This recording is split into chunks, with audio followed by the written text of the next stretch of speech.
الحمد لله رب العالمين والعاقبة للمتقين والصلاة والسلام على أشرف الأنبياء والمرسلين وعلى آله وأصحابه أجمعين أما بعد. أعوذ بالله من الشيطان الرجيم. بسم الله الرحمن الرحيم. قد جاءكم من الله نور وكتاب مبين. صدق الله العظيم وبلغنا رسوله النبي الأمين الكريم ونحن على ذلك لمن الشاهدين والشاكرين والحمد لله رب العالمين. قال الله تبارك وتعالى في شان حبيبه الأعلى إن الله وملائكته يصلون على النبي يا أيها الذين آمنوا صلوا عليه وسلموا تسليما. اللهم صل على سيدنا مولانا محمد معظم الجود والكرم منبع العلم والحلم والحكم وآله وصحبه وبارك وسلم صلاة وسلاما عليك يا رسول الله وعلى آلك وأصحابك يا حبيب الله. رفیقان گرامی، السلام علیکم ورحمۃ اللہ وبرکاتہ. اللہ تعالی ہمیں آپ کو سارے عالم کے مسلمانوں کو رمضان المبارک کی برکتوں سعادتوں سے حصہ عطا فرمائے. یقیناً یہ اللہ کا شکر و احسان ہے کہ اس نے ہمیں اس سال پھر یہ توفیق عطا فرمائی کہ رمضان المبارک کی برکتوں اور سعادتوں سے ہم کچھ فیضیاب ہو سکیں. رب کی بارگاہ میں دعا ہے کہ مولا اپنی باطنی رحمتوں سے بھی ہمیں حصہ عطا فرما اور ظاہری رحمت کی بارش سے بھی ہماری مدد فرما. اس لیے کہ اس وقت مخلوق خدا اللہ کی رحمت کے لیے پریشان ہے. آج پورے ہندوستان میں بارش نہیں ہو رہی، قحط کا منظر ہے. اگر کچھ دن یہی حال رہا تو حکومت کے سارے وسائل کے باوجود سارے انسانوں کا جینا کس قدر مشکل ہوگا، یہ ہم اور آپ بخوبی اس بات سے واقف. اور ان سب باتوں کو دیکھ کر سمجھ میں ایک بات یہ آتی ہے، وہ یہ ہے کہ بندہ مجبور ہے. اللہ قدرت والا ہے. اگر وہ آسانی پیدا کرے تو سب آسان ہے، اور وہ اگر تنگی کرے تو کوئی چھڑا نہیں سکتا. اللہ تعالیٰ قرآن میں فرماتا ہے فَإِنَّ مَعَ الْعُسْرِ يُسْرًا إِنَّ مَعَ الْعُسْرِ يُسْرًا. بے شک ہر تنگی کے بعد کشائش ہے، ہر تنگی کے بعد کشائش ہے. اسی کی رحمت سے بھروسہ ہے، اسی کی رحمت سے امید ہے کہ اللہ کریم ہمارے گناہوں کو معاف فرما دے گا اور رحمت والی برکھا برسائے گا. یاد رہے کہ یہ جو انسانوں پہ تنگی، انسانوں پہ تکلیف آتی ہے، یہ تنگی، یہ کرسی، یہ تکلیف اللہ کی طرف سے ظلم نہیں ہوتا، بلکہ یہ ہم بندوں کے اعمال کی جزا ہے. ہم جیسا کریں گے ویسا بھریں گے. جب زمین پر ظلم و زیادتی بڑھ جاتی ہے، اللہ کی رحمتیں رک جایا کرتی. زمین پہ گناہ بڑھ جاتے ہیں تو اللہ کی طرف سے عذاب آتا ہے. عذاب کی بہت ساری صورتیں ہیں، ان میں سے یہ بھی ہے کہ پانی روک لیا گیا، بارش روک لی گئی. لیکن حدیث پاک میں آیا کہ جہاں اللہ کی اور اللہ والوں کی باتیں ہوتی ہیں وہاں اللہ کی رحمتیں برستی ہیں. جہاں اللہ کے مقبول بندوں کا ذکر ہوتا ہے وہاں اللہ کی رحمتوں کا نزول ہوتا ہے. اسی امید پر ہم اللہ والوں کا ذکر خیر کرتے ہیں. اور پچھلے سال ہم نے سورہ فاتحہ کے حوالے سے اللہ کی وحدانیت، اللہ کی ربوبیت، رب کریم کی خالقیت اور مالکیت کے حوالے سے کچھ گفتگو کی تھی. انشاءاللہ اس سال ہم رسالت کی طرف چل رہے ہیں اور اللہ کے بندوں میں سب سے عظیم و جلیل جماعت انبیاء و مرسلین علیہ الصلوۃ والتسلیم کے ذکر خیر سے اپنی مجلسوں کو سجائیں. اور ہمیں امید نہیں یقین ہے کہ انبیاء کا ذکر ہوگا تو اللہ کی رحمت برسے گی، اور اللہ کی رحمت باطنی آنکھوں سے بھی دیکھنے والے دیکھیں گے اور ہم اپنی ظاہری آنکھوں سے بھی دیکھیں گے. اور ہم اللہ کی ذات سے نا امید نہیں ہے. لا تقنطوا من رحمت اللہ. اللہ کی رحمت سے نا امید نہیں ہونا چاہیے. ہمیں امید ہے کہ اللہ دیکھتے ہی دیکھتے اپنی رحمت کی برکھا برسائے گا اور ہماری دعاؤں کی شرط قبول عطا فرمائے گا. درود پاک پڑھیں اللہم صلی علی سیدنا و مولانا محمد وعلی آل سیدنا و مولانا محمد وبارک وسلم. صلاۃ و سلام علیک یا رسول اللہ. وعلی آلک واصحابک یا حبیب اللہ۔ میرے بزرگوں اور دوستوں، اس سال میری بساط بھر محدود معلومات کے مطابق جو کچھ بھی انبیاء کرام علیہ الصلوۃ والتسلیم کے تعلق سے علم ہے آپ کے سامنے پیش کروں گا۔ سب سے پہلے انسان، سب سے پہلے نبی حضرت آدم علیہ نبینا علیہ الصلوۃ والتسلیم ہوئے۔ ہونا بھی یہ چاہیے کہ حضرت آدم ہی سے ہم اپنے ذکر خیر کو شروع کریں، لیکن حصول برکت کے لیے میں اس بزم کو ایک ایسی بزم سے شروع کرتا ہوں جس بزم میں نہ صرف حضرت آدم علیہ السلام کا ذکر ہے بلکہ حضرت آدم علیہ الصلوۃ والسلام سے لے کر رسول اللہ صلی اللہ علیہ وسلم تک سارے نبیوں کا ذکر پاک ہے، اور اس کے بعد پھر کل سے ہم حضرت آدم علیہ الصلوۃ والسلام کے واقعات کی طرف چلیں گے۔ میں نے حمد و صلوات کے بعد قرآن پاک کی آیت تلاوت کی، قد جاءکم من اللہ نور و کتاب مبین، بے شک اللہ کی طرف سے نور آیا اور روشن کتاب آئی۔ یہ نور ہمارے حضور صلی اللہ علیہ وسلم کی ذات ہے۔ اب یہاں پر ایک سوال یہ ہوتا ہے کہ اللہ تعالیٰ نے قرآن میں یہ فرمایا کہ اللہ کی طرف سے نور بن کر رسول تشریف لائے، نور آیا، یہ لفظ جاء ہے، قد جاءکم، تمہارے پاس آیا۔ یہ آیا کا لفظ بتاتا ہے کہ پہلے سے تھا۔ آپ پہلے تھے تب مسجد میں آئے، میں پہلے سے تھا تب مسجد میں آیا۔ کوئی یہاں سے بمبئی گیا، پہلے سے تھا تو بمبئی گیا، کوئی پہنچا مدینے، کوئی ہندوستان میں تھا تب تو مدینے پہنچا۔ آنے کا لفظ بتاتا ہے کہ پہلے سے تھا۔ اللہ فرماتا ہے قد جاءکم من اللہ نور، بے شک اللہ کی طرف سے نور آیا۔ اس کا مطلب یہی ہوا کہ اللہ نے فرمایا کہ اس سے پہلے نور کہیں اور تھا۔ اب اس آیت کریمہ میں جو بات آئی اس کے تناظر میں بات یہ بھی سنتے چلو، ہم نبی کو مکی کہتے ہیں، ہم نبی کو مدنی کہتے ہیں، ہاشمی مطلبی کہتے ہیں۔ حضرت آمنہ کے گود میں حضرت عبداللہ کے صلب سے دنیا میں تشریف لانے والے ہمارے آقا مکے میں پیدا ہوئے تو مکی کہلائے، مدینے میں آرام فرما ہے تو مدنی کہلائے، بنو ہاشم کے خاندان کے تو ہاشمی کہلائے، قریش قبیلے کے تھے تو قریشی کہلائے۔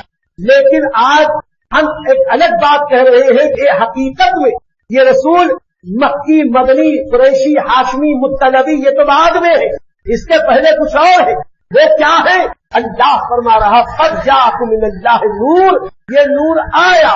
اب یہ دیکھیں کہ آیا کہاں، تو اس کی تشریح میں ہم اگر قرآن و حدیث کی تفصیلات دیکھیں تو ایک بات سمجھ میں آتی ہے کہ آج ہم جس دنیا میں رہتے ہیں یہ دنیا عالم اسباب ہے، عالم شہادت ہے، یہ عالم حاضر ہے۔ ہم اس کو دیکھ رہے ہیں، دیکھ کر ہم گواہی دے سکتے ہیں۔ آج ہم اسلام آباد مسجد میں ہیں، آج رمضان المبارک شروع ہوا ہے، آج یہاں عصر کی نماز ہو چکی ہے، یہ عالم شہود ہے۔ ہم جس عالم میں حاضر ہیں، لیکن سن لو یہی عالم شہود بھی صرف عالم نہیں ہے۔ اللہ اپنے بارے میں فرماتا ہے الحمدللہ رب العالمین، بے شک اللہ سارے عالمین کا پروردگار ہے۔ تو یہی ایک عالم نہیں، بہت سارے عالم، ان عالموں میں ایک عالم وہ تھا جو اس عالم ظاہر سے پہلے تھا جسے عالم ارواح کہتے ہیں، اور ایک عالم وہ ہے جو اس عالم کے ختم ہونے کے بعد آئے گا جسے عالم آخرت کہتے ہیں۔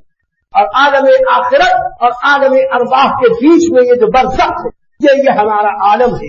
برزخ کہتے ہیں درمیانی چیز۔ ہم جس عالم میں ہیں یہ عالم شہود ہے، عالم حاضر ہے۔ اس کے پہلے عالم ارواح تھا، یعنی روح کا عالم، اور ایک عالم عالم آخرت ہوگا۔ آخر میں جب اولین و آخرین سب کو جمع کر دیا جائے گا، اس عالم میں سب ایک ساتھ نہیں آئے۔ اللہ کی مشیت عالم اسباب میں آگے پیچھے جب جس کو جیسے چاہا رب نے بھیجا، لیکن عالم ارواح نے ایک ساتھ اللہ نے سب کو پیدا کیا۔ عالم آخرت میں اللہ سب کو ایک ساتھ جمع کرے گا، لیکن فرق ہے اس عالم کو پیدا کرنے سے پہلے اللہ نے اپنے نور سے اپنے محبوب کے نور کو بنایا، پھر اس نور پاک مصطفیٰ سے اللہ نے ساری کائنات کو بنایا، اس کائنات کو بنانے سے پہلے اللہ نے اس کائنات میں جتنے جانداروں کو بھیجنا تھا سب کی روحوں کو اللہ نے پہلے پیدا کر دیا۔ اس وقت جسم نہیں تھا، ہماری روحیں تھی، جسم نہیں تھا، اسے عالم ارواح کہتے ہیں، روحوں والا عالم۔ روح ایک راز کا نام ہے جس کے بارے میں مکے کے کفار نے بھی نبی سے پوچھا تھا، بتاؤ کہ روح کیا ہے؟ تو اللہ نے حکم دیا محبوب فرماؤ مجھے روح من امر ربی، روح میرے رب کے امر سے ہے، اس کی کھوج میں مت جاؤ کہ روح کیا ہے اور کیسی، یہ اللہ کا راز ہے، اللہ کا امر ہے۔ امر کہتے ہیں حکم، اللہ نے حکم دیا ساری روحیں پیدا ہو جاؤ، ساری روحیں پیدا ہو گئی۔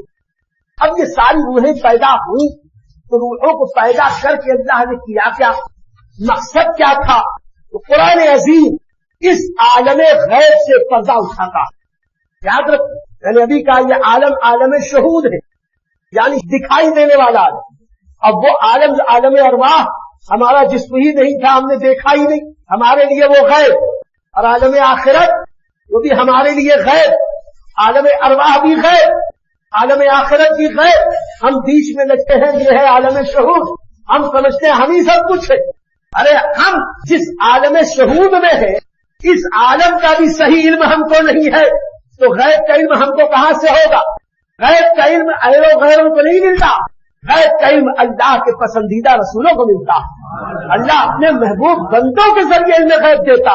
وہ عالم ارواح جو غیب تھا اس کے بارے میں کچھ تفصیلات قرآن پاک میں آئیں، ان میں ایک بات اللہ نے یہ فرمائی کہ اللہ نے عالم ارواح میں ساری روحوں کو جمع کر، اب اس عالم ارواح میں سب کو جمع کر کے اللہ رب العزت نے ایک اجتماع فرمایا، سارے اولین آخرین کی روحیں جمع ہیں۔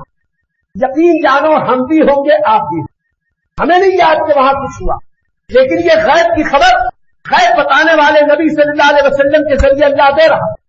عالم ارواح میں سب کی روحیں جمع ہیں، اور اللہ نے پوچھا الستو بربکم، کیا میں تمہارا رب ہوں؟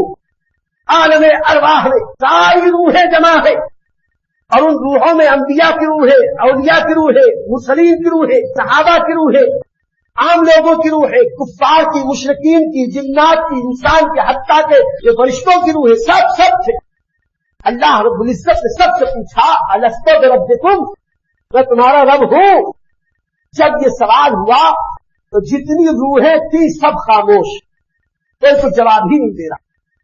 میرے دوستو یہاں پر ایک بات اور سنتے چلو، آخر اللہ تعالیٰ نے روحوں کو پہلے کیوں پیدا کیا؟ دراصل اللہ نے روحوں کو پیدا کر کے پہلے ہدایت نہیں دے دی، اپنی ربوبیت ثابت کر دی، میں تمہارا رب ہوں، اور روحوں کو سب کے سامنے گواہ بنا کہ میں تمہارا رب، تم میرے بندے، میں عالم اسباب میں بھیجوں گا، اور وہاں پر پھر تم سے میری ربوبیت کا اقرار کرواؤں گا، اپنے نبیوں کو بھیجوں گا، رسولوں کو بھیجوں گا۔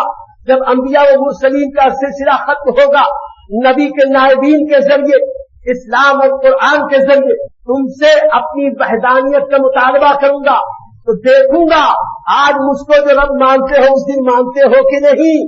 آج اگر کافر اللہ کی ربوبیت کا انکار کر دے اور عالم آخرت میں کہ مولا ہم کو پتا نہیں تھا، تو کیسے نہیں پتا تھا؟ عالم ارواح میں تو تو نے مجھ کو رب مان لیا تھا، مجھ کو دیکھ لیا تھا، اس دنیا میں تجھے کیا ہوا تو نہیں مانا، جبکہ نبیوں نے یاد دلایا، میرے صحیفوں کے ذریعے، کلام الہی کے ذریعے یاد دلایا گیا، تو رب نے ساری روحوں کو جمع کیا اور کہا الستو بربکم، کیا میں تمہارا رب نہیں؟ تو حدیث پاک میں آتا ہے کہ سارے عالم ارواح میں سب خاموش، لیکن حضور صلی اللہ علیہ وسلم فرماتے ہیں کہ سب سے پہلے میں کھڑا ہوا، سب سے پہلے میں نے کھڑے ہو کر کہا بلا شہیدنا، ہاں میں گواہی دیتا ہوں کہ تو ہمارا رب۔ عالم ارواح میں جب رب نے پوچھا میں تمہارا رب ہوں کہ نہیں، کوئی رب کی معرفت نہیں حاصل کر سکا۔ رسول پاک صاحب لولاق فرماتے ہیں سب سے پہلے میں نے کہا میں گواہی دیتا ہوں کہ تو ہمارا رب، تو اللہ کے حبیب فرماتے جب میں نے اعلان کیا کہ ہاں میں گواہی دیتا ہوں کہ تو ہمارا رب، تو جتنے انبیاء و مرسلین تھے ان سب نے کہا بلا شہدنا، ہم بھی گواہی دیتے ہیں کہ تو ہمارا رب۔ تو نبی صلی اللہ علیہ وسلم کی پیروی اور اتباع سب سے پہلے جس جماعت نے بلا کہہ کر رب کی معرفت حاصل کی، اللہ نے ان سب کو نبوت اور رسالت عطا فرمائی۔ نبوت اور رسالت ان کو ملی، اسی لیے ہم کہتے ہیں انبیاء کرام کے بھی نبی ہمارے نبی، رسولوں کے رسول ہمارے رسول، نبیوں کے ہادی رہنما ہمارے رسول۔ ہر نبی کو حاجت ہے رسول پاک کی۔ عالم ارواح میں نبیوں کی رہنمائی رسول اللہ صلی اللہ علیہ وسلم نے کی، اور میدان قیامت میں وہاں بھی یہی ہوگا۔ لوگ آدم کے پاس جائیں گے، وہ کہیں گے اذهبوا الى غیری، نوح کے پاس جائیں گے اذهبوا الى غیری، عیسیٰ کے پاس جائیں گے اذهبوا الى غیری، ابراہیم و اسماعیل علیہ الصلوۃ والتسلیم کے پاس جائیں گے، وہ کہیں گے اذهبوا الى غیری، کسی اور کے پاس جاؤ، کسی اور کے پاس جاؤ، وہ یہی کہیں گے نفسی نفسی اذهبوا الى غیری۔ آج ہمیں اپنی جان کا خوف ہے، آج خدائے قہار ہے غضب پر، ایسے میں ہماری ہمت نہیں ہوتی۔ اس وقت بھی سارے نبی اپنی اپنی امتیوں کی شفاعت کرنے والے ہیں، لیکن آج شفاعت کا دروازہ ان سے نہیں کھل رہا، کہتے کہیں اور جاؤ کہیں اور جاؤ، یہاں تک کہ حضرت عیسیٰ رہنمائی فرمائیں گے رسول پاک کے پاس جاؤ، خاتم النبیین کے پاس جاؤ، شفیع المذنبین کے پاس جاؤ، شفیع روز محشر کے پاس جاؤ۔ جب ان کے پاس سب جائیں گے سب کہیں گے اذهبوا الى غیری، میرے آقا کہیں گے انا لہا انا لہا، میں تمہارے لیے میں تمہارے لیے، سب کو لے کر پہنچیں گے رب کی بارگاہ میں۔ تو انبیاء محتاج تھے عالم ارواح میں نبی کے، اور انبیاء محتاج رہیں گے عالم آخرت میں نبی کے۔ تو اس اعتبار سے اللہ نے اپنے محبوب صلی اللہ علیہ وسلم کو ساری دنیا سے بے نیاز کر دیا۔ میرے آقا علیہ السلام کسی کے محتاج نہیں ہے، وہ محتاج ہے تو صرف اپنے پروردگار کے محتاج ہے، ان کے رب کے محتاج ہے۔ رب ان کے اوپر کرم فرما کر ساری کائنات کا آقا و مولا انہیں بنا دیا۔ انبیاء سے کروں عرض کیوں مالکو، کیا نبی ہے ہمارا تمہارا نبی؟ مطلب یہ ہوا کہ سارے نبیوں کے نبی رسول اللہ صلی اللہ علیہ وسلم۔ بہرحال عالم ارواح میں نبی ارشاد فرمائیں بلا شہدنا، ہاں ہاں ہم گواہی دیتے ہیں کہ مولا تو ہمارا رب۔ پھر اس کے بعد انبیاء و مرسلین نے کہا بلا شہدنا۔ جب ان لوگوں نے کہہ دیا تو جتنے امتی تھے ظاہر سی بات ہے اللہ نے ہر قوم کے پاس کوئی نہ کوئی نبی بھیجا، اور اب نبی آخر الزماں صلی اللہ علیہ وسلم آئے، یہ قیامت تک کے ہر انسان کے لیے نبی ہے، تو کوئی انسان بغیر نبی کے تو ہے نہیں، سب کسی نہ کسی کو امتی ہے۔ ہم مانے نہ مانے ایک الگ بات، امتی کو ہے۔ جب سب نبیوں نے رب کی ربوبیت کو مان لیا، اس رب کی ربوبیت کو مان لینے کے بعد جتنے انسان بچے ان سب نے کہا بلا شہدنا بلا شہدنا، میں نے مان لیا میں نے مان لیا، سب نے مان لیا۔ میرے دوستو یہاں پر ایک بات عرض کریں، یہ عالم غیب، اس عالم غیب کو، اور مجھ کو بھی ابھی تک کوئی ایسا عام انسان نہیں ملا جو یہ کہے کہ عالم ارواح کا وہ جلسہ مجھ کو یاد ہے میں نے رب سے کہا تھا، آج تک کوئی تو ملا نہیں، اور شاید کوئی مل جائے ملے نہ ملے، لیکن اس کا یہ مطلب نہیں ہے کہ کوئی ایسے لوگ ہیں نہیں۔ اللہ نبیوں کے صدقے نبیوں کے غلاموں میں بھی کچھ لوگوں کو ایسا بناتا، یہ غیب کی خبر بھی ان کو معلوم ہوتی۔ سیدنا صدیق اکبر رضی اللہ تعالیٰ عنہ فرماتے ہیں کہ مجھے اچھی طرح یاد ہے کہ عالم ارواح میں جب نبی پاک صلی اللہ علیہ وسلم نے بلا شہدنا کہا تھا، اس کے بعد انبیاء نے بلا شہدنا کہا تھا، تو رب کے کرم سے میں نے بھی اس میں پہل کر کے بلا شہدنا کہا تھا۔ صدیق اکبر کہتے ہیں مجھ کو یاد ہے، ہم کہتے ہیں یہ غیب کی خبر صدیق اکبر کو معلوم، صدیق اکبر نبی کے غلام، ارے جب غلام کو غیب کا علم ہے تو نبیوں کے امام کو غیب کا علم کیوں نہیں؟ اور صدیق اکبر تو صدیق اکبر ہے، ولیوں کے امام ہے، افضل البشر بعد الانبیاء ہے، نبیوں رسولوں کے بعد سب سے افضل ہے، وہ تو بہت بڑے، میں اس سے 500-700 سال کے بعد کی بات کرتا ہوں۔